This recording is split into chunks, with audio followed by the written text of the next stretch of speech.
Well, hello, my name's Julie Doublejack and I'm another Deputy Director of the Castan Centre for Human Rights Law. I'll be chairing the second part of this session and I'm delighted to introduce our next speaker, Professor Jean Allain. He's a Professor of Law at the Law School at Monash and he's also an Associate with the Castan Centre for Human Rights Law. He's the leading scholar on issues of human trafficking and slavery, and he's a special advisor to Anti-Slavery International, which is the world's oldest human rights organisation. Professor Allain holds many additional professorships to the one here at Monash. He is the Professor of Public International Law with the Wilberforce Institute for the Study of Slavery and Emancipation at the University of Hull in the United Kingdom. He's also an extraordinary professor for the Centre for Human Rights at the University of Pretoria in South Africa and a visiting professor at Beijing Normal University. This afternoon, Jean will speak on modern slavery. Please welcome Jean.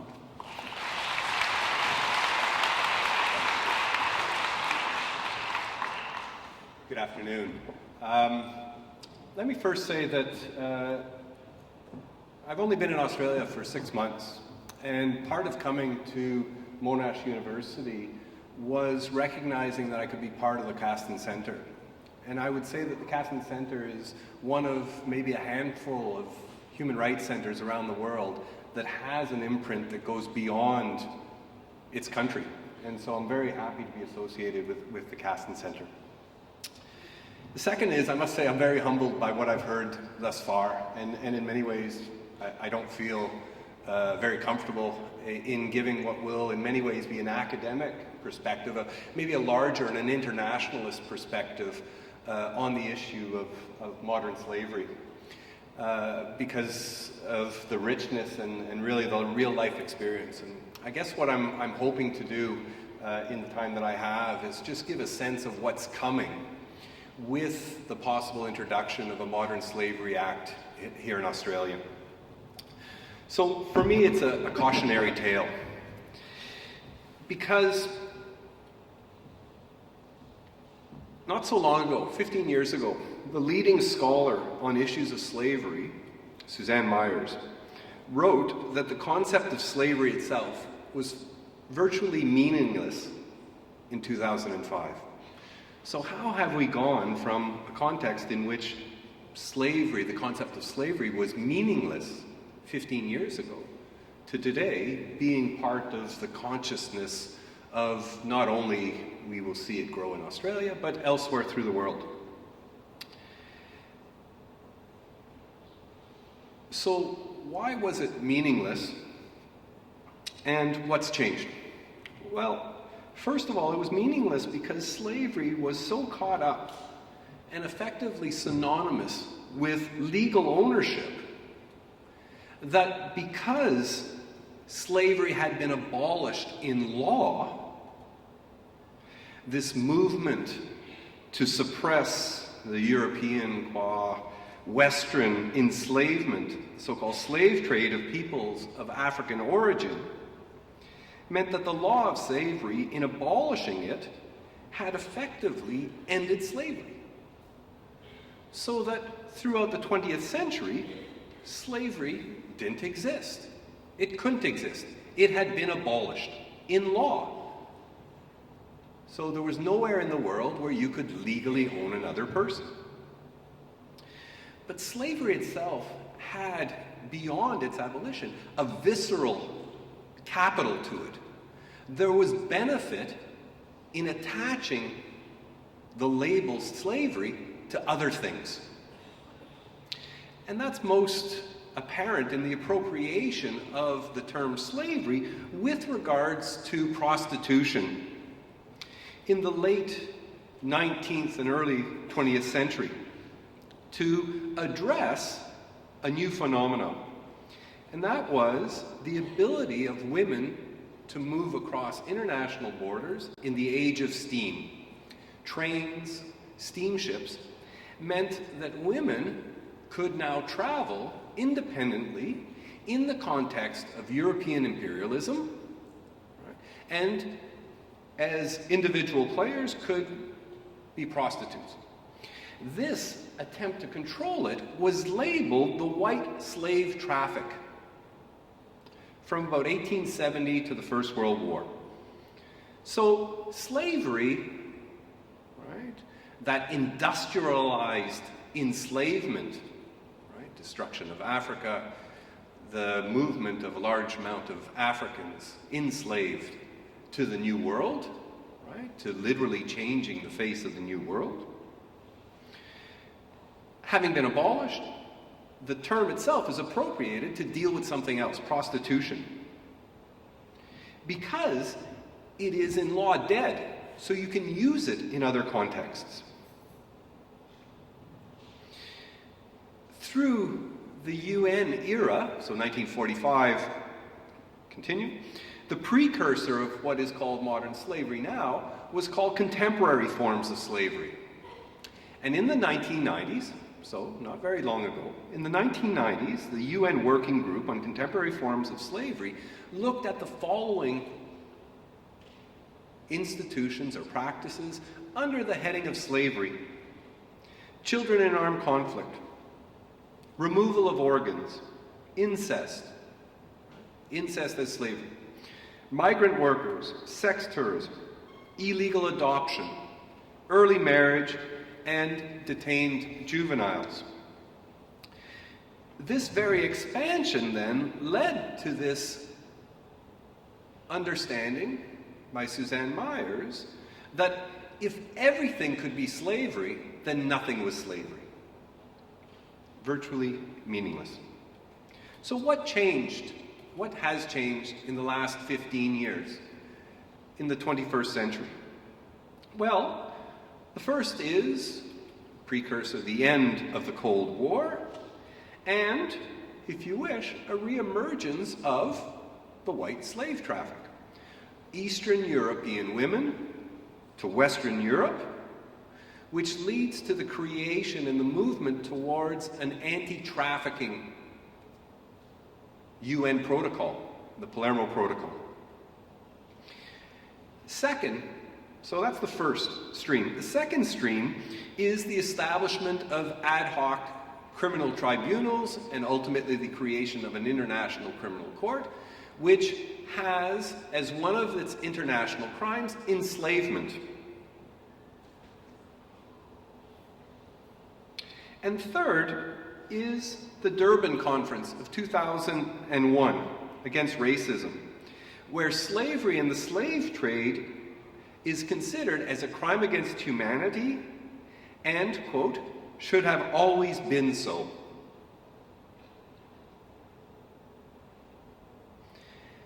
Now, as a result of that and a process of considering the Atlantic slave trade and the devastation visited upon Africa and persons of African descent, was also, of course, colonialism and a question of reparations. And so, and of course, within that context of colonialization, issues of Aboriginal land, and in many ways we've honored the people who are on this land that speak to that as well.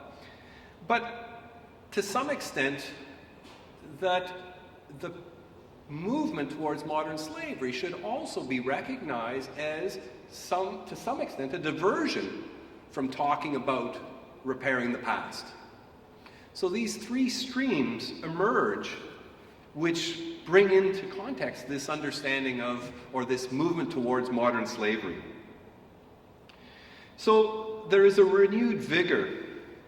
And I must say that, as you're getting a sense, that I'm a bit skeptical about it, but at the same time, my work has been focused on it.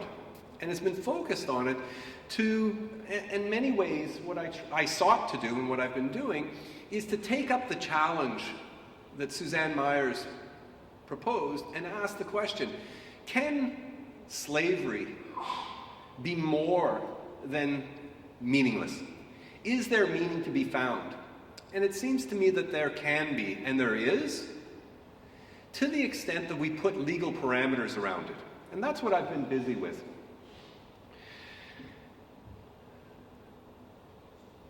So for me, slavery can transpire today. And so my work has been to study the history of legal abolition and the story of unpacking and giving some teeth to modern slavery starts in Australia for me. I do research, and in 2007, 2008, I'm contacted out of the blue by what is then the Australian Human Rights and Equal Opportunity Commission, and with an email that says, we're thinking of an amicus brief into a case. Do you have anything new? And I sent along my research. And the High Court comes back. So here's the definition of slavery established in 1926, right? If you look at that definition, so slavery is the status or condition of a person over whom any or all the powers attaching to the right of ownership are exercised. You read that and you say, it's about ownership, right? So in the context where one person can no longer legally own another person, then slavery doesn't exist. That was the consensus of that 1926 definition. So I busied myself and writing around, and so if there is a dispute in international law, as my discipline, from an international law perspective, if there is a dispute over a term, a phrase, then as a subsidiary means, you can go back and look at the legislative history. And that's what I did. As a scholar, went back to the archives in Geneva, went through the League of Nations archives, the UN archives, and published what is a very big, not very interesting book, which sets out what these conventions were talking about. The outcome was that this first element, status or condition, could be read as though status was a legal status, and a condition was to be held in a de facto condition of slavery. So let's come back and, by analogy, think about torture. We abolished torture, but few would say that torture does not exist today. Just because you can't legally torture doesn't mean that people don't get tortured, de facto, or against the law. Well, this first provision in the High Court case of Tang, you see this differentiation for the first time, right? So now we can start thinking about this 1926 convention definition as being applicable not only to legal slavery, but more importantly today, to someone being held in a condition of slavery. So on the basis of that, I got a group of scholars together and we worked through and thought through, what does it mean, this second element? What are the powers attaching to the right of ownership? And using parallels from property law, we worked together, so lawyers, but we got in the room for clearly the first time, not only property lawyers, but experts in slavery, historical slavery. And you ask the property lawyer, what is ownership? And what they'll say is possession. And what is possession? It's about control. Well, as soon as that lawyer said it's about control, the slavery people in the room said, whoa, wait, slavery is all about control. Right? It's about controlling somebody to the extent that they have no say. So I developed, with the assistance, we worked together, this group of about 20 academics and practitioners, and we developed what are called the 2012 Bellagio-Harvard Guidelines. And the outcome of that was a reading that now is accepted, at least in one of the regional systems of human rights protection. Last October, more than a year ago in February, I was invited to give evidence at the Inter-America Court of Human Rights in Central America, in Costa Rica. And out of that, in October, the court made a decision on a case against Brazil that the guidelines were the way in which to interpret the definition of slavery in international law. So, in endorsing the reading of this guideline 2 as a way of reading slavery, the expectation and the hope is first of all that the court said that this mirrors the experience of slavery in a contemporary context and it's consistent with the law. Then through what emerges, I would say, from feminist international criminal writing scholarship, is the notion of norm transfer. That if you establish a norm at the international level, then the ability to get it into various countries is that much easier. Because a jurisdiction might say, okay, in the context of Australia, we look to our jurisprudence, our courts, there's nothing. Where else do we look? We might look to the UK, but we'll look to the UN, we'll look to regional systems. Right? And so, from that perspective, what transpires in my work is to understand slavery in a contemporary context. So what is it to be enslaved today? It's about despotic control. It's the type of control where you can't say no, right? That somebody else is making those decisions, right? So if we say it's about control, and once you control somebody, then you can use them, then you can sell them. Well, what does it mean to sell somebody? And how can that take place? Think about it. How could you be sold? Well, you would never willingly allow yourself to be sold. And so control then is typically about violence. The type of violence that then says, when someone says you're being sold, you say nothing. Right? That type of despotic, that type of control that is beyond what's possible. So, in the context of selling a person, we often say in sports that a football player has been sold, right? But that's disingenuous, right? His services have been sold, it might be a labor issue, right? But the big issue here is that you can walk away, right? You don't need to, right? And in the context, not in the context of UK, but in the context of at least in the context that I know best from Canada, is that hockey players sometimes, ice hockey here, hockey players sometimes will say no to being traded. They'll sit out a year, and then they'll go wherever they want, right? The ability to control their labor. So slavery is not about selling per se, right? It's about, first of all, that control, right? That inability to say no.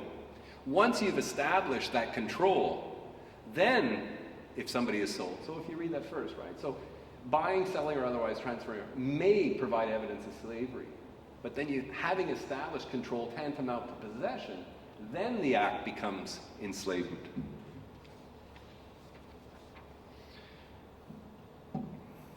Now,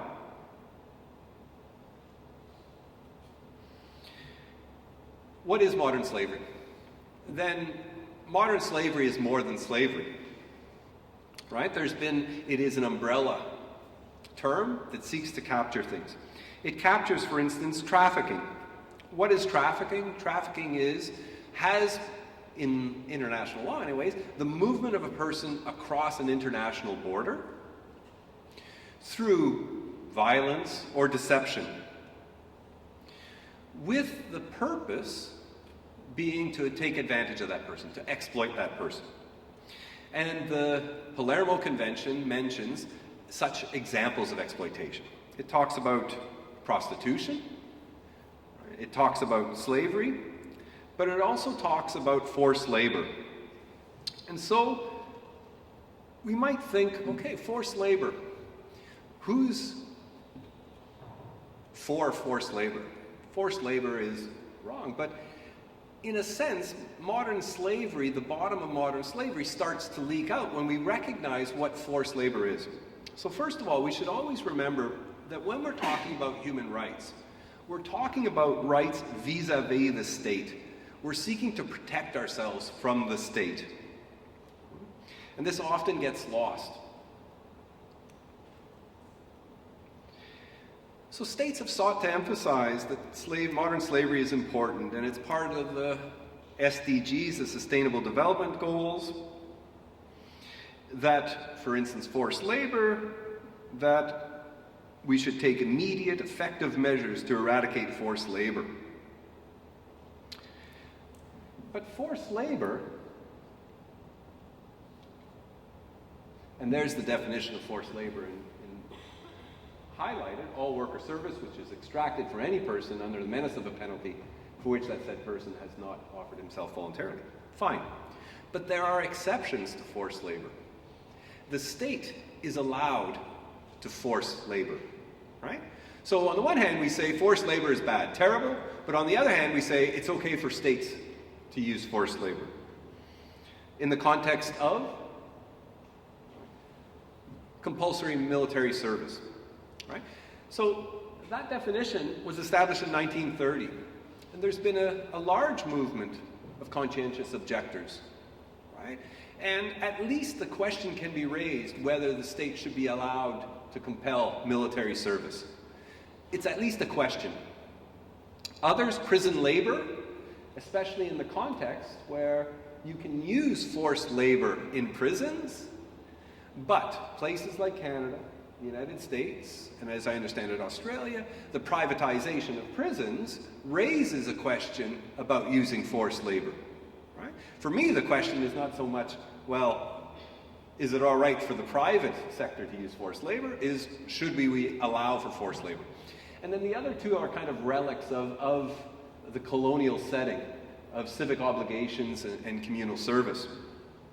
Now, on the one hand, modern slavery is very important, but in 2004, the International Labour Organization created a protocol to this treaty in which they took, so in 1930, the Forced Labor Convention was meant to force labor in the colonies. It was not, and it's a bit technical, but the ILO works on a tripartite system. You have governments, you have the employees, if you wish, and the workers. The workers, during the 1930 convention, walked away from these negotiations because they said this wasn't about getting rid of forced labor, it was about regulating it. And so that regulation meant that you could only force to labor men between the ages of 25 and 45. You had to provide them with housing. So it was a regulation of it. In 2014, the ILO moved to get rid of all that regulation. So what's really left of that 1930 convention after the protocol are three things. One is the criminalization of it, the second is the definition, and the third are the exceptions. Right? So the governments, in this context of being against modern slavery, have given themselves, for this generation, probably the next, the right to continue to use forced labor.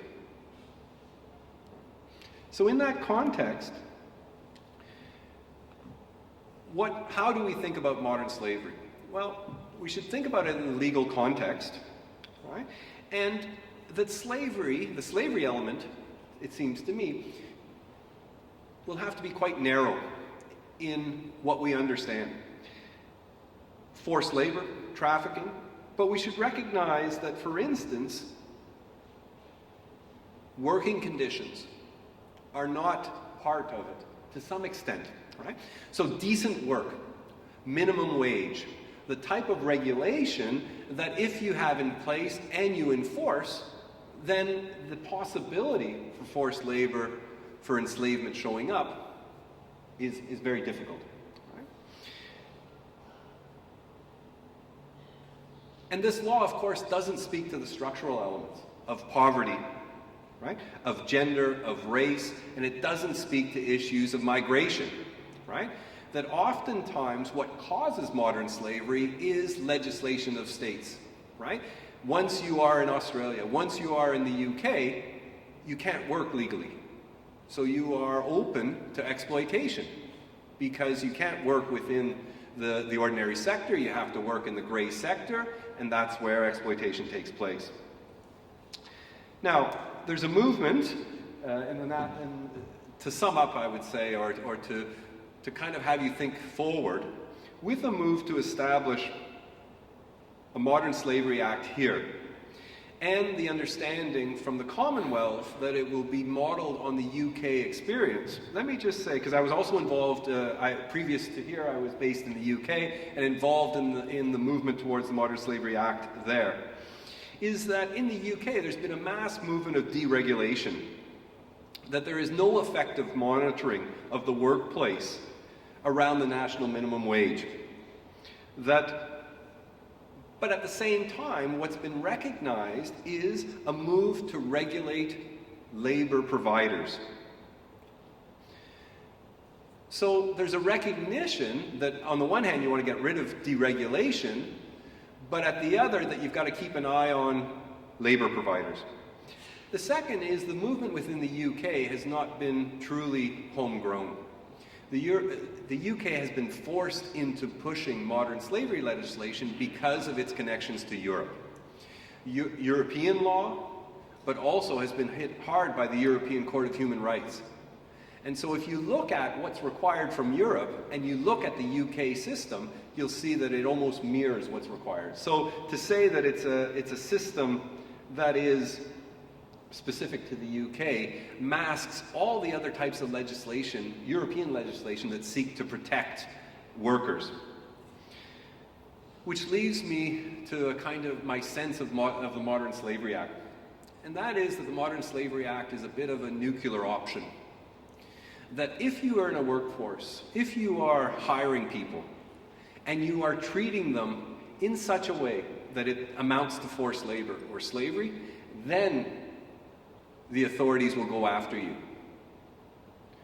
That's a far cry, that type of exploitation, from what should be the starting place, and that is set hours of work, set minimum wage, all the types of protection. So it's Modern Slavery Act should also be considered, we should also consider it in the sense of losing those types of rights around the national minimum wage, that create the types of vulnerabilities that will only be picked up if you are the worst of the worst. Thank you.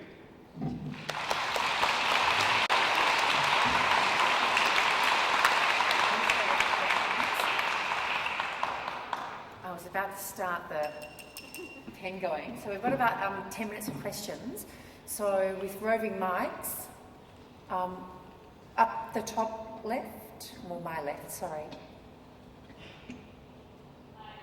My name's Karen Adams. I'm the Director of Legal Advocacy at the Human Rights Law Centre, working on business and human rights issues. Just a couple of questions in relation to the Australian modern slavery legislation that may be proposed. I agree with you that obviously in terms of legislation covering what is happening within Australia, clearly the issue is more around enforcement of existing legislation and trying to ensure that these things don't happen. But what's your opinion on the value of having Modern Slavery Act in terms of regulating what companies are doing in terms of where they supply from offshore, and the value of having big brands here in Australia having to investigate and put pressure back through their supply chains to ensure that in places with weak governance zones, those abuses are not occurring? Cheers. Yeah, I think a very nice question, a very good question. Let me deal first with big brands, and I think it's a good and important thing that companies, that businesses are interested in their supply chains and are ensuring that that there's some transparency, and that they are ensuring that they are not at the darkest end of those supply chains taking advantage, that people are being exploited. That ultimately takes place in other countries. So I'm very much in favor of it, but what I want to do is also acknowledge that this is in the context of deregulation elsewhere, right? And what we're really talking about is self-regulation. Now, it raises fundamental questions, it seems to me, right? So what we're talking about is, in what way may Australia influence those in the region? Right?